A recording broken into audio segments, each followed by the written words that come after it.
Halo teman-teman, salam sehat selalu untuk kita semua. Salam sejahtera dengan saya Bung Ropan. Dan banyak juga yang meminta saya bagaimana perkembangan ya.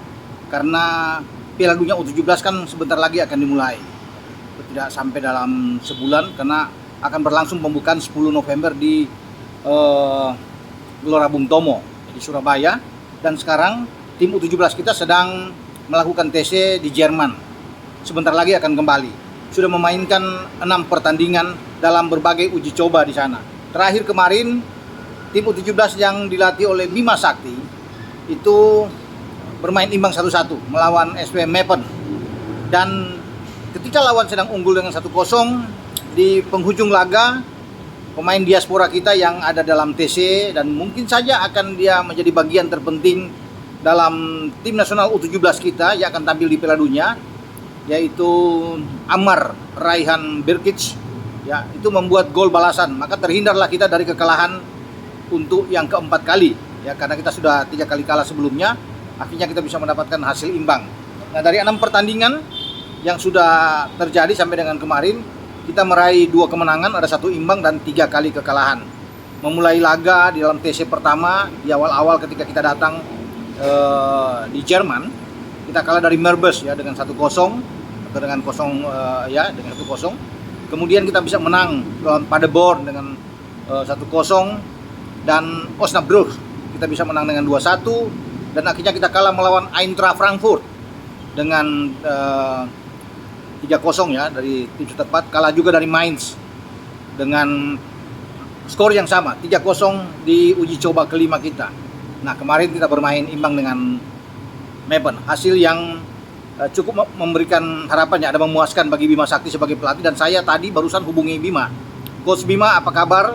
Sehat selalu ya? Sehat-sehat Bang. Dari bagaimana anak-anak, kondisi juga dalam kontrol kesehatan yang baik semua. Dan alhamdulillah Bima bilang kemarin kita bisa menyelesaikan pertandingan dengan imbang, dan dia sudah bisa mendapatkan setidaknya melihat kerangka tim yang akan dipilih nantinya, karena tidak semua yang berangkat ke Jerman itu akan diangkut. Yang mungkin hanya 23 pemain yang ada ketika tampil di Piala Dunia nantinya. Dan itu sudah terus berdiskusi dengan Frank Mormuth yang menjadi konsultan orang asal Jerman yang sekarang mendampingi Bima terus. Nah, di Jerman saat ini juga sudah ikut bergabung dalam hampir 2 minggu terakhir Coach Indra Safri, karena setelah dari Asian Games Indra Safri datang ke Jakarta beristirahat beberapa saat, kemudian menyusul ke Jerman untuk bisa mendampingi Bima juga, memberikan masukan-masukan. Dan nantinya masih ada 1 pertandingan. Jadi bagi teman-teman yang terus bisa ingin mendapatkan informasi tentang tim U17, nah, saya coba untuk bisa memberikan kepada Anda semua bahwa kita sudah menyelesaikan 6 pertandingan seperti yang saya bicara di awal tadi. Ada 3 kekalahan, 2 menang, 1 imbang. Masih ada 1 lagi pertandingan terakhir. Berarti kemungkinan kita untuk bisa melawan tim nasional Jerman juara Eropa ya, U17 itu tidak mungkin terjadi, karena ketika di Jerman kita tadinya akan berhadapan dengan timnas Jerman U17 yang akan ikut ke Indonesia juga, akan bertanding di Piala Dunia U17. Nah, memang sedang diupayakan oleh Frank Mormuth menjadi kepanjangan tangan bahwa tim Jerman yang tadinya semoga 1 pertandingan terakhir lawan Jerman, tapi saya pikir sampai saat ini belum ada kepastian ya untuk tim U17 kita menghadapi dengan tim Jerman U17. Mungkin ada 1, karena tinggal 1 pertandingan. Ya, kalau tidak dengan tim Jerman U17, berarti ada dengan tim atau di klub lain sebelum kita akan balik ke Indonesia, karena dijadwalkan itu mungkin di akhir bulan Oktober ini sudah harus balik, dan tim harus berangkat ke Surabaya untuk mempersiapkan diri, karena grup A itu semua pertandingan berlangsung di Surabaya, di mana Indonesia menjadi tuan rumah. Nah, Indonesia akan melakoni pertandingan pertama melawan Ekuador. Nah, di sana juga ada Maroko, ada Panama dalam 1 grup. Ini grup yang tidak mudah buat timnas U17 kita, buat Arkan Kakak dan kawan-kawan. Dan juga ada informasi lainnya bahwa Welber Jardim, yang pemain dari Sao Paulo ini, dan sangat bagus ya penampilan dia secara bagaimana kualitas permainan dari Welber Jardim, bisa bermain di bek kanan, bisa juga didorong sebagai gelandang bertahan. Dan dia kemarin dipasang bersama dengan Ammar Raihan Birkic ini.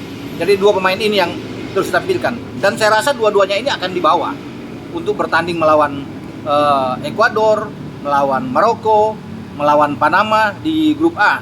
Karena kita ditargetkan oleh ketua umum juga kalau bisa ya loloslah ke fase berikutnya di Piala Dunia. Sebenarnya ada 3 pemain ya. Satu pemain juga sudah masuk, sudah bergabung sejak 1 minggu terakhir. Ya, kemudian tidak ada. Umpamanya Damanik ya. Coyun Damanik ya, karena mamanya orang Medan. Jadi dia sudah ada, tapi dalam 2 pertandingan terakhir dia tidak dimainkan oleh Bima. Termasuk melawan Mainz dan kemarin SV Meppen. Padahal dia berharap sekali untuk bisa bermain. Tidak tahu dengan alasan apa dia tidak ada, padahal dia sudah ikut bergabung. Nah, apakah dia akan diangkut, akan dipilih oleh Bima Sakti, masih menjadi tanda tanya juga. Ya, tapi ini pemain bagus, ini dari Lausanne, ya, Lausanne Sport, ya di Swiss. Ya, dia masih 16 tahun dan punya harapan besar. Ya, dia berharap juga bisa bermain untuk tim nasional Indonesia, tapi semua tergantung dari Coach Bima yang akan melihat keberadaan ini.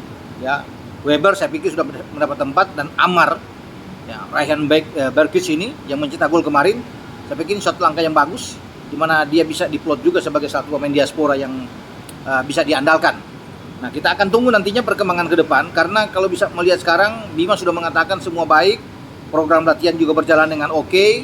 Selama di Jerman, ya mental pemain, secara fisik juga mereka oke. Bagaimana memberikan pemahaman tentang organisasi permainan, ya, game plan-nya sesuai dengan keinginan Bima Sakti, dan juga ada bantuan-bantuan yang diberikan oleh Frank Mormut, ada Indra Safri juga yang mendukung. Nah, semoga kolaborasi ini bisa membuahkan hasil yang bagus, karena publik Indonesia, netizen kita mengharapkan jangan sampai kita menjadi lumbung gol atau babak belur nantinya di Piala Dunia. Jangan sampai terjadi, dan kita bermain dengan hasil yang baik tentunya, positif. Itu yang menjadi harapan, karena pasti wajar kalau publik Indonesia atau netizen agak cemas, agak ragu ya dengan persiapan yang begitu mepet untuk bisa menghadapi Piala Dunia ketika FIFA menunjuk kita sebagai tuan rumah untuk menggantikan posisi Peru yang mundur. Semoga ini bisa berjalan baik sesuai dengan harapan, sambil kita akan menunggu perkembangan ke depan untuk adik-adik kita Timnas U17 di bawah gemblengan Bima Sakti. Dengan saya, Bung Ropan. Ciao.